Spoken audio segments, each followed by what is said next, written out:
আসসালামু আলাইকুম। জীবনের কঠিন পথচলায় যখন মনটা খুব ভার হয়ে ওঠে তখন একটুখানি স্বস্তির খোঁজ কেনা করে। আজকের এই আলোচনায় আমরা ঠিক সেই ঐশী সান্ত্বনার কথাই বলবো যা আমাদের প্রতিটি কষ্টের মুহূর্তে একটা বড় আশ্রয় হতে পারে। দেখুন, আমাদের জীবনে দুশ্চিন্তা, কষ্ট আর মানসিক চাপ এগুলো তো আসবেই, তাই না? এটা জীবনেরই একটা অংশ। কিন্তু একটা কথা সবসময় মনে রাখা দরকার, আমাদের কোনো দুশ্চিন্তাই কিন্তু আল্লাহর রহমতের চেয়ে বড় হতে পারে না। আর এই বিশ্বাসটাই সত্যি বলতে আমাদের সবচেয়ে বড় শক্তি। তো চলুন প্রথমেই দেখে নেই আল্লাহ তাআলা পবিত্র কোরআনে কষ্টের সময়ে আমাদের জন্য কি অসাধারণ একটা প্রতিশ্রুতি দিয়ে রেখেছেন। একবার এই কথাগুলোর গভীরতা ভাবুন তো। এটা কিন্তু শুধু একটা বাক্য না, বরং মহান আল্লাহর পক্ষ থেকে আসা একটা সরাসরি প্রতিশ্রুতি। এই আয়াতটা আমাদের বারবার মনে করিয়ে দেয় যে কষ্ট আর স্বস্তি যেন একে অপরের হাত ধরে চলে। তার মানে হলো, আজকের যে দুশ্চিন্তা সেটা কিন্তু সাময়িক। এই আয়াতের মাধ্যমে আল্লাহ আমাদের এমন এক ভবিষ্যতের আশা দেন যেখানে এমনভাবে পথ খুলে যাবে যা হয়তো আমরা এখন কল্পনাও করতে পারছি না। স্বস্তি আসবেই, এটাই তার ওয়াদা। আচ্ছা, তাহলে এই বিষয়ে আমাদের প্রিয় নবী হজরত মুহাম্মদ সাল্লাল্লাহু আলাইহি ওয়াসাল্লাম আমাদের কি শিখিয়েছেন? চলুন দেখি তার দেখানো পথেই রয়েছে দুশ্চিন্তা থেকে মুক্তির কিছু বাস্তব উপায়। যখনই রাসূলুল্লাহ সাল্লাল্লাহু আলাইহি সাল্লাম দুশ্চিন্তাগ্রস্ত হতেন, তিনি কিন্তু এই দোয়াটি পড়তেন। এটা কেবল কয়েকটা শব্দ না, বরং দুঃখ আর উদ্বেগ থেকে আল্লাহর কাছে আশ্রয় চাওয়ার একটা অনেক শক্তিশালী মাধ্যম। নবী সাল্লাল্লাহু আলাইহি সাল্লাম আমাদের ৩টা একেবারে পরিষ্কার পদক্ষেপ শিখিয়েছেন।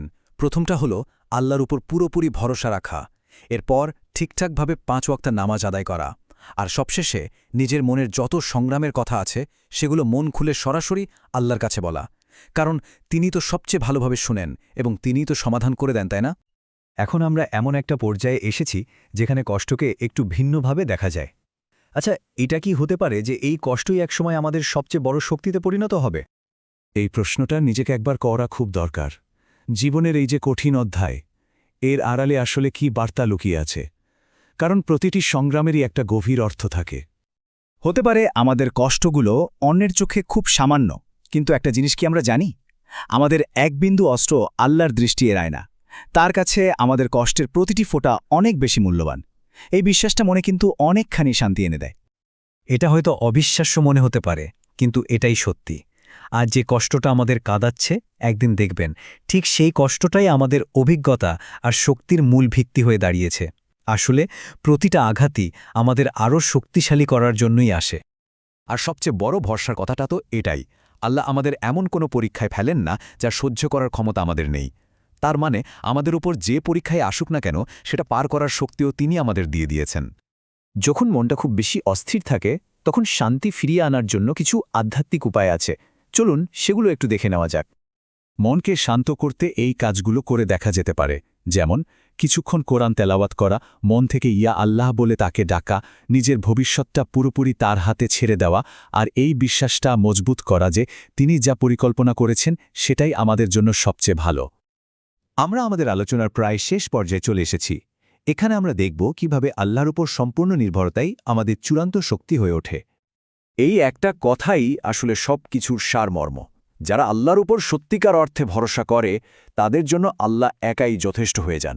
তাদের তখন আর অন্য কোনো আশ্রয়ের দরকার হয় না।